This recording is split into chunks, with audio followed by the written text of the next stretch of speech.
Ken. I'm Steve Rudolph, Chief Coach Trainer and sometimes agitator at steverudolphcoaching.com. I see familiar faces and friends. No faces, just friends on the call today. And some new folks who I don't think I know before. So thank you for joining. Let's dive into the program. If you have any questions, again, type them into the chat button. I'll wait until the end, though, to address those. We'll just punch through the content here, but please feel free to punch in any questions or comments. And my colleague, Aaron, will organize those so we can address those at the end. I mentioned the new manager promotion playbook. That is for you to take back home. So let's dive in. Here's the business case. We know this is pretty well correlated when companies can increase the number of talented managers and double the rate of engaged employees. They achieve on average 140% higher earnings per share than competition. So we know the research is pretty strong. The correlations, very strong correlation between great managers, engaged employees, and business results, customer loyalty, etc. So we want to get this decision right.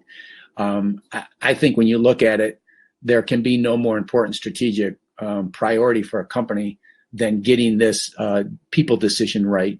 But we get it wrong often. And, you know, it's not because we're not smart people. Even the majority of people who have disciplined process, it can be difficult. It's not a magically paved road here. But if you want to get a good overview, go to Fortune 100 Best Companies to Work For. This is in all your spare time out there. This is a great place to study what do great companies do day in and day out in terms of talent recruitment, talent retention and engagement, talent development and promotion. And you will see a very strong emphasis, a strong thread through all these great companies of great cultures, starting with promoting great leaders in the organization and having a clear process for doing so. So that's always a fun read there. And this is from Netflix, and we want to be clear about the power of what we're doing here is that the actual company values as opposed to the things we say are really demonstrated and communicated loudly by who gets rewarded, promoted, or let go at your organization. So these decisions we make, who we promote, who we reward, and who we terminate, really shout loudly of who we are in terms of our values. And it is arguably probably one of the more primary culture defining decisions that we make. And of course, this is what happens when, the wrong person gets promoted. No, I didn't say that, Dwight. But we'll talk about the politics involved of promoting managers and when we get it wrong, how bad it can really be.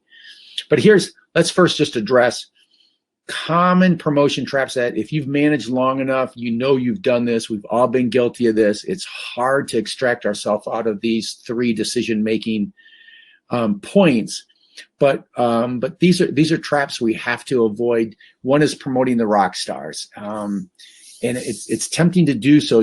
Well, let's promote Janine. She puts numbers up for the company, man. She rocks it. With the general understanding, and I think the conclusion is pretty clear by now, that the current capabilities that made you an outstanding individual promoter do not correlate with being an effective manager. And we know a couple main reasons there, of course. One is that the individual contributor who is highly successful in your organization largely has been successful and has put the numbers up for you through their own brain and brawn. And of course, as a manager, you now get results through for the organization through the contributions of others. And so that's a much different skill set as you elevate from the individual to a manager level because your output is measured on the total aggregate of the input of all the direct reports underneath you. And so, the capabilities of setting direction, providing clarity, goal setting, growing people, mentoring people, effective communication, those are entirely different skill sets for the most part. And of course, the second big reason we have to appreciate is that your individual contributors in their current role, they are not expected to demonstrate the management competencies we're going to get through today to be successful. So therefore, it can be difficult to assess them because they're not required to model these manager behaviors. So we'll talk about the skill of talent spotting. Of course, trap number 2, we're all guilty of this probably, or is it just me out there? It's a noble intention, a bad idea to reward tenure. You know, Joey's next in line. He's been here the longest. The team likes him and respects him. He gets along well with customers. Those are all noble intentions. Again, it doesn't necessarily translate to Joey being a successful manager. And trap 3 is the worst of all. It's the cardinal sin of bad management, to be a crisis or hero manager and hire someone because you're in a crisis or you need a warm body. And, you know, hero management, as we say, is addictive because it's an adrenaline rush. You get to solve big problems. And it's like firefighting mode. But you'll find that oftentimes hero managers who have this chronic disease are the very ones who created the problems in the first place because of their lack of prior planning. So I think that's the biggest cardinal sin of all 3. So let's start today by stop promoting for the wrong reasons and get upstream of this. Okay. You know, this is another bad one. You know, who promoted the clown? You know, it must be a cousin of the boss's. And what we're really looking at here is this idea of the Peter principle, which has been around a long time. It's recognized that people will often get promoted to their highest level of incompetence. Now, in fairness, this can be difficult to avoid because if you are a great manager and you carefully assess, develop, mentor, and grow your people, and you have a really good idea of their capabilities, those aren't necessary. You don't know where an individual is going to tap out in terms of their own internal glass ceiling. You don't know what the ultimate potential of any great employee is. So you want to be a good boss and you want to promote competency and capability and reward that and assess their talent. But at the end of the day, you know, it's not simple to guess where someone's getting. So people will get promoted up to their level of incompetence. And that's not always a reflection on the incompetence of the hiring manager, but it is a principle that we have to be aware of and try to mitigate as much as possible, which is what part of the talent promotion process we're promoting today is seeking to avoid. Now, I think the worst F-bomb in the workplace is it's not fair around here. So one of the cases for getting really disciplined and objective about a promotion process in your organization is to mitigate, again, the politics that often surround poor promotion advancements. And we know these politics of poor promotions. People will sulk, they'll gripe, they'll feel undervalued. They got promoted over. They'll just disagree or they'll sabotage the new position. They'll go underground. You know, the politics will get sub-training in your organization, which is awful. It's hard to root out.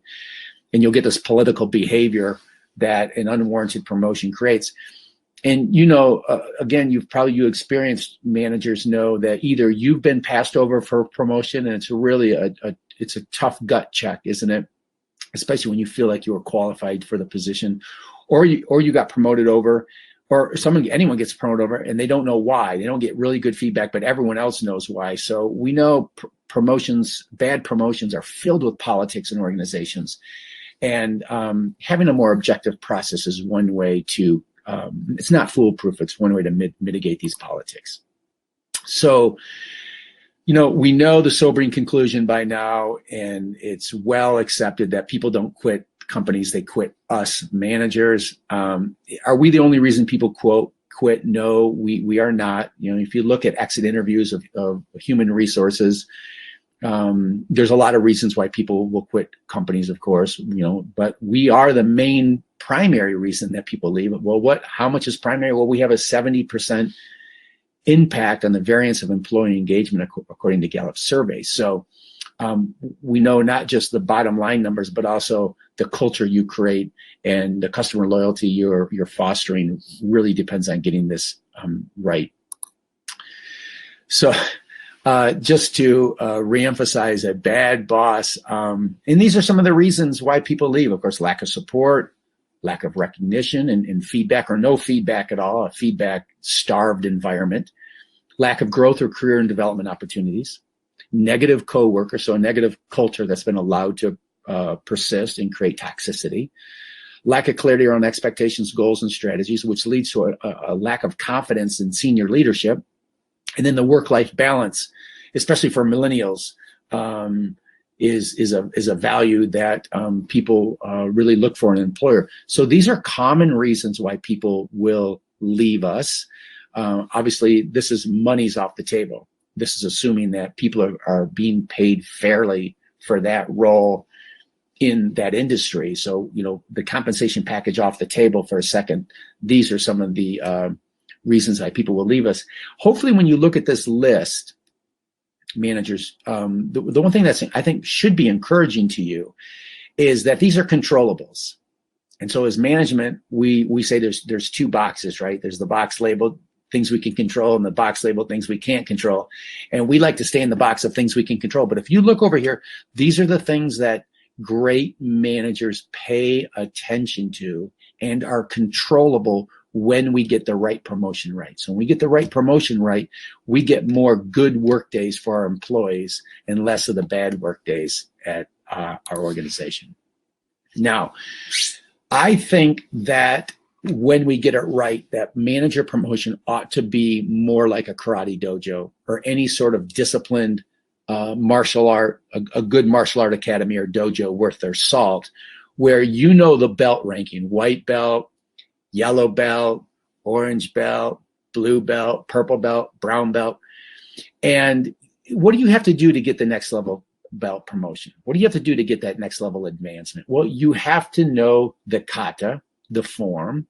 You have to know the core basic self-defense and techniques and skills of that belt level. You have to demonstrate that competency to judges, to a panel of judges, just like you're seeing there. And so the new manager promotion process that I'm promoting today, and that's in the playbook, follows this basic idea that you should demonstrate a certain level of competency before you get awarded the next belt level.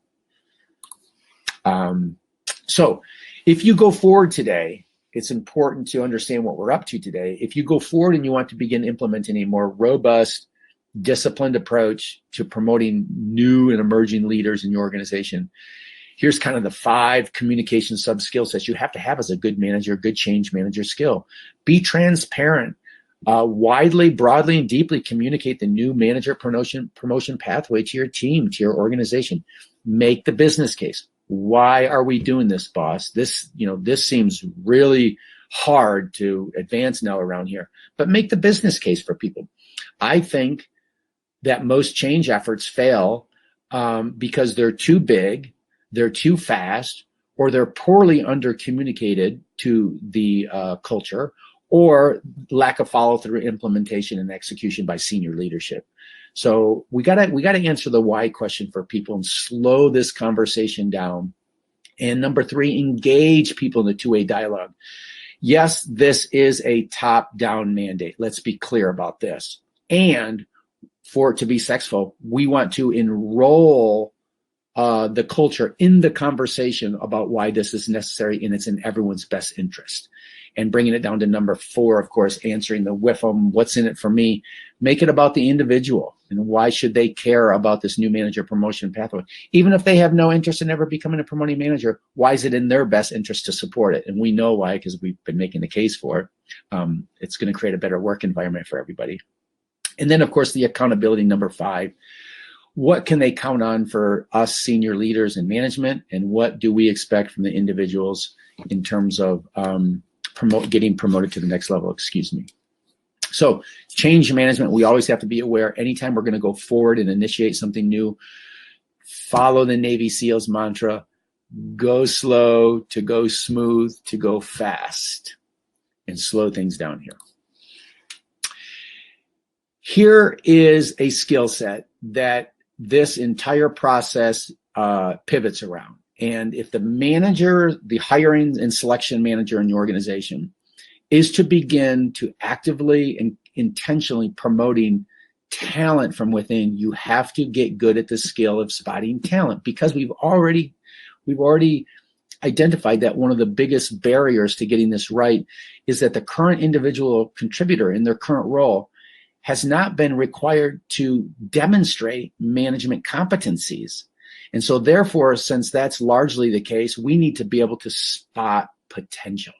And that says easy and does hard. You've got to like really clear off your lens and be looking for this stuff, because a lot of times it's a diamond in the rough. According to Gallup, out of every 10 employees, one really has the right stuff. They've got that kind of innate trait, and the rest of it we think is trainable.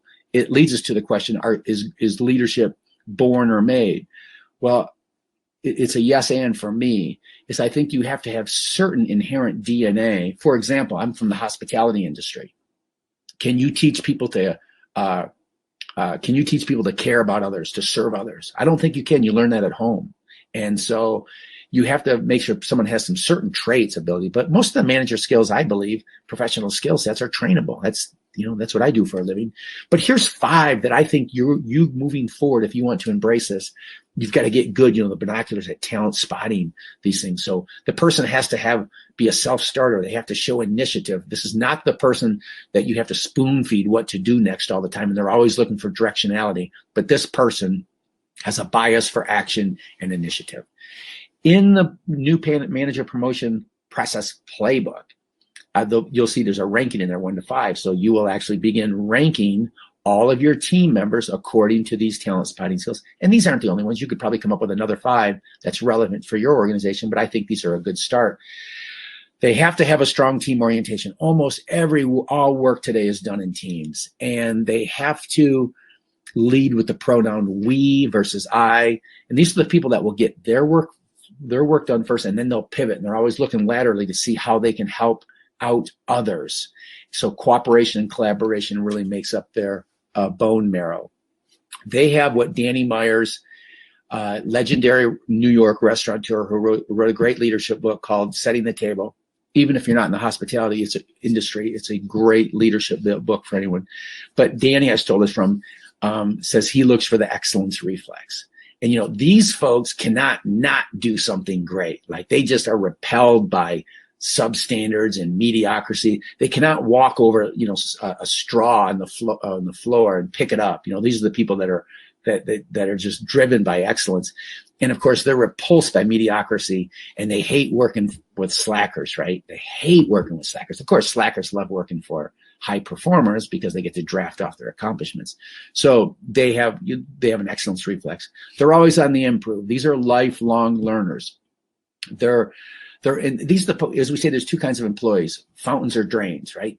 These are the fountains, and they're always showering the workplace and coming to management with ideas of how to improve the customer experience, how to improve workflow streams, and how to include procedures. And they're always looking for waste and loss. They kind of have like that lean leadership management approach to things.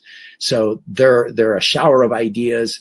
And finally, they're lifelong learners. These are folks that are really committed to learning. They're always reading and watching webinars and listening to podcasts and sharing all these resources with their colleagues and peers and you, the boss, about we should read this book together as a book club. So those are 5, I think, DNA potential traits that your management team has to be skilled and be really vigilantly looking for these. And there's a ranking system to begin to determine, does this person have the right stuff? So we're trying to create some objectivity to these subjective but really these are observable behaviors, arguably. So real simple. This is in the playbook. This is in the playbook. So really, really simple, folks. So once you score all your folks, you make a determination they're ready, not ready, or could be ready.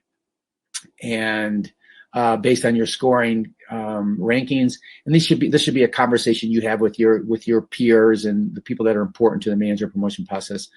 If they're ready, great, man. Shoot them into the next level of your orientation or onboarding management training program, which we're going to cover in another webinar. If they could be ready, my recommendation is create a 30 or a 60-day action plan for them, a development plan, not action like HR performance management, but a development plan that gives them the opportunity to take on some additional leadership responsibility. And so you can assess and measure them. For example, maybe have them run some team meetings or take over an inventory system, or they have an opportunity to do some lead generation. If it's for sales, you could assess their ability for their cold calling and warm calling, phone calls and email scripts and so forth. So there's little discrete actions or leadership opportunities for them to showcase their stuff, and you can give them some additional feedback to determine if they could be ready or not really ready, which leads us to number 3. If you've concluded they're not ready, don't make the mistake of making any promises about the future. I'd be really cautious about maybe next year. But if you wanted to put them on a 6-month or 1 year, maybe development plan and mentor and coach them a little bit, give them additional guidance, that's for your consideration. But that's 3 simple ways to begin to assess people and rank them.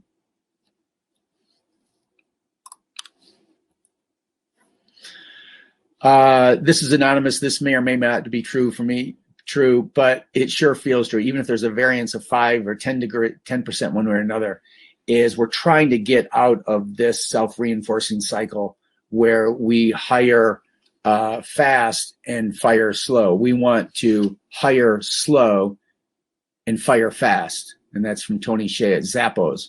So we're trying to increase the upstream time that we put into the selection process and reduce our downstream costs associated with making poor new manager hires. So let's shift gears now. We are about interviewing. So we've identified someone in the talent pipeline, and we're considering getting them to the next phase. They've determined they're ready or could be ready. We want to have a formal interview with internal talent. Sure, we know them. They know us. This is about bringing some rigor to the process here right now. And by the way, if your organization just as a whole, this is for frontline staff and all your employees, if you don't have a behavioral-based approach interviewing model, I highly recommend you do it. The STAR model, which I'm sharing here, is an open source model. There's another one called Share. They're all basically about the same. And it's a way to ensure that there's consistency and discipline in your interviewing questions. And by the way, I'll tell you this right now. If you don't currently have a disciplined, behavioral-based interviewing model, this says easy, does hard. Your folks have to be trained in this. Trust me, it looks like it's easy, but it's really, it takes incredibly focus and discipline to follow the STAR acronym, which is situation, task, action, and results. Here's the thing. It's not foolproof. But what it does, if you have a candidate, even an internal candidate who's great at interviewing, this can break them down. If it's done right, it breaks them down and it begins to find holes or chinks in their answers and in their history and context. Obviously, if you know the person, it's not that significant. But for an external hire, it's a really big thing because you don't know them that well. So the STAR model. Here's an example question just to give you an idea of what we're up to here. Please tell me you had about a time you had to have a difficult workplace conversation. So what skills are we assessing there? Obviously, effective communication, feedback, emotional intelligence, setting and enforcing expectations. There's a range. Your ability to effectively hold a difficult workplace conversation obviously requires a bunch of subset important communication tools and emotional maturity. So in that question, if you apply the STAR model, what was the situation? That's the context. The task, what was your responsibility as a whole around that conversation? And the action is what did the individual actually do? We're really listening for the I here, what the big I did in the conversation and what was the outcome or result. So you apply that STAR acronym for every question. So the one question, you might have 3 or 4 sub-questions based on the STAR model to get to the full answer. So you can see the discipline it takes so you don't go chasing rabbits down different holes or not. So in addition to the behavioral-based model, I really strongly encourage you should have at least 2 different team interviews at the minimum. That's one way to ensure more robustness in your interview process if you're currently just having 1 round. And obviously, as a manager, you may have 3 rounds with a cross-section of employees. But anyone who's interviewing in your organization and you want to start using a behavioral-based model, they need to be trained and certified. That's my final word on that. Because again, it says easy and does hard. Okay, that's interviewing the STAR model. In this overall process, our objective is to create a highly collaborative, feedback-rich environment. And if your organization right now is starved for feedback, is starved for recognition, is starved for assessment, this process forces the hiring management teams and teams. This forces you into creating a really rich feedback environment. So even at the minimum, people are getting a lot more information about how they're doing in their jobs than they had before. And your management team is really forced to put on that coach, mentor, and assessment hat, not just manager hat. So it really has a great overall organizational development output to it. Now, here's about 15 manager core skills. This is the rubric. Once you've determined the person is a ready or could be ready candidate for a next level leadership position, a management position, you then in a conversation, you would individually as a manager, and the individual would both complete this assessment of their current manager competency skills. And then you'd come together to dialogue about the results you came up and the results they came up, and have an honest conversation amongst those disparities. So you can see how candid, how rich, how real this conversation gets really fast about your assessment of this person's capability to take on a next level leadership position in your organization. So are these all the core manager and leadership skills to be effective? Of course not. This is a good start. As I said earlier, use this rubric and cut and paste what's more relevant for your organization and also for the particular role or job description the person's going into, and your core values and your business strategies and goals. So this is just a starting point. And again, you would rank each candidate you've determined has the next level capability, and this would be part of their onboarding assessment process. And out of here, we're going to create an individual development plan for them to grow into, which that will lead us right to here. So this is really where you're going. This is about as simple as it gets for an individual development plan. If you have an HR partner, of course, you would partner with your human resources partner or department and make sure it aligns with any sort of HR implications in terms of compensation or otherwise in the organization. But out of the self-assessment rubric, the individual with the manager's collaboration in dialogue would come up with 2 coaching development areas. Not more than 2. We know as good coaches, if you get above 2, people are less likely to follow through. They'll have a sense of failure and frustration. So we as good coaches, we don't want our team members to be focused on more than 1 or 2 development areas at a time. And those will change over time once they develop competency, of course. And a couple SMART actions for each goal. SMART, of course, is the acronym: specific, measurable, achievable, relevant, and time bound. So good SMART actions. And then this becomes your binding development agreement between you and the new manager that you've selected, IDP.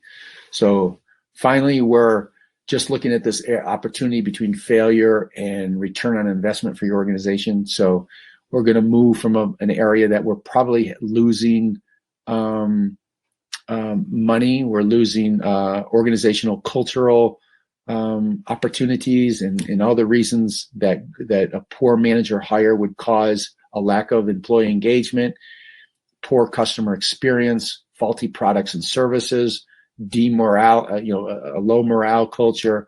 So it's expensive. It's expensive, as we know, promoting the wrong manager. It can be as high as 5 to 10 times their salary, the cost associated with a bad management hire. So we know it's an expensive cost to get it wrong. So the new manager promotion process that we're talking about today is a way to shift ROI to the bottom line and to your other outcome measurements for your organization. So this is going to force you to create a more rigorous onboarding process, training in technical or leadership or whatever areas. It forces your manager team to move into coaching regularly with your people and pulling through their individual development processes. And it also really encourages and forces management in the organization to invest in ongoing training and leadership development programs. So it creates a holistic architecture for creating a great workplace. And that's really all of our goals, isn't it? Is to make that Fortune 100 best places to work at in America. That ought to be your goal. And so that's it for today, folks. At 30 minutes, I told you we would punch through this pretty quick, but I wanted to leave some time for people to ask any questions. As a reminder, download that New Manager Playbook. Hopefully that provides you a good architecture for moving forward. And I'll check if there's any questions from anybody. Now would be a chance to punch them through and send me some comments. There's also an offer up there. You'll get an offer if you'd like to have a complimentary 30-minute one-on-one. Go to my contact page, follow that link through, and I would love to help you in any way. Just kind of assess where your current talent development efforts are and processes, and be glad to give you any just complimentary insights. There's the contact Steve Now button. Thank you, Aaron. I'd be happy to give you 30 minutes of complimentary consultation on areas and opportunities where you currently are in your current situation. So take advantage of that. Would love to chat with you about that. Any way I could help out, be glad to do so. We'll see if there's any questions here. Aaron will send me anything forward. It doesn't look like we have any questions.